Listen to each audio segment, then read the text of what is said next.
खाता न बही, जो साहब कहें वही सही। अभी मुरारी बापू की पत्नी को मरे हुए 3 दिन भी नहीं हुआ, मुरारी बापू वाराणसी काशी में आकर कथा कहने लगे, जिसका कई जगहों विरोध हुआ। लोगों ने कहा कि पत्नी मरने के बाद छुतका लग जाता है, यानी सूतक लग जाता है। ऐसे में राम कथा कहना और ऐसे व्यक्ति से राम कथा सुनना या कथा सुनना सर्वथा हिंदू धर्म के विपरीत है। इसी बीच मुख्यमंत्री योगी आदित्यनाथ वाराणसी आते हैं और मुरारी बापू से मिलते हैं और मुरारी बापू को सूतक में कथा कहने की जो उनकी जिद या जो उनकी नई हिंदू परंपरा है, उस पर एक प्रकार से योगी आदित्यनाथ ने मुहर लगा दिया। यानी सदियों से चली आ रही यह प्रथा जो हिंदू धर्म में है, मृत्यु के बाद कोई भी काम नहीं होता, वह मैं एक बात जरूर कहना चाहता हूं कि ये एक्सीडेंट है, एक्सीडेंट को कोई रोक नहीं सकता, परंतु 365 दिन मैं एक बात जरूर कहना चाहता हूं कि ये एक्सीडेंट है, एक्सीडेंट को कोई रोक नहीं सकता।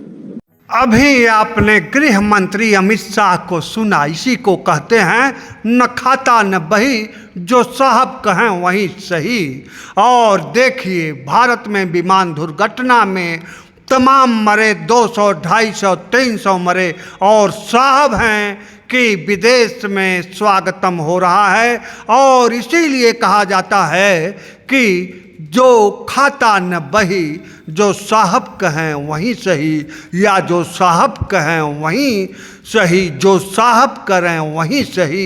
दुर्घटनाएं रोकी नहीं जा सकती, तो फिर तमाम विभाग, तमाम सरकारें, तमाम इंजीनियर क्यों? तो लोग मर भी रहे हैं, अब मृत्यु दर भी चलेगी, तो हम तो उसको दुख तो है ही उनका, तो आपने ये कहा, लेकिन हम उनका दुख तो है ही, लेकिन आप चलाइएगा थोड़ी, आप 2-3 अच्छी योजनाएं चलाइएगा, आप उड़ान बनाइए, कुछ हेलीकॉप्टर आप भी चलाइएगा अच्छे, जिसमें ना मरे लोग, गारंटी देके चलाइएगा। कैसे बनेंगे? गारंटी देके चलाइए ना, आप तो महापुरुष हैं, चला सकते हैं, आप बना सकते हैं, आप ही चला सकते हैं, आपके हाथ में ही है मृत्यु को हाथ में। अभी आपने उत्तराखंड के मंत्री का सुना कि हेलीकॉप्टर आप ही चला लीजिए। हेलीकॉप्टर दुर्घटना में 7 लोग 8 लोग मारे गए, उस पर मंत्री जी बयान दे रहे हैं और पत्रकारों से कह रहे हैं कि हेलीकॉप्टर आप ही चला लीजिए।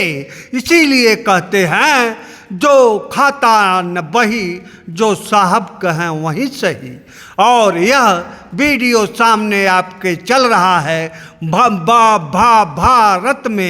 भारत में 200 से ऊपर लोग मर गए और यहाँ हमारे प्रधानमंत्री विदेश में स्वागतम। विचार करने की जरूरत नहीं है, एकदम मत सोचिए।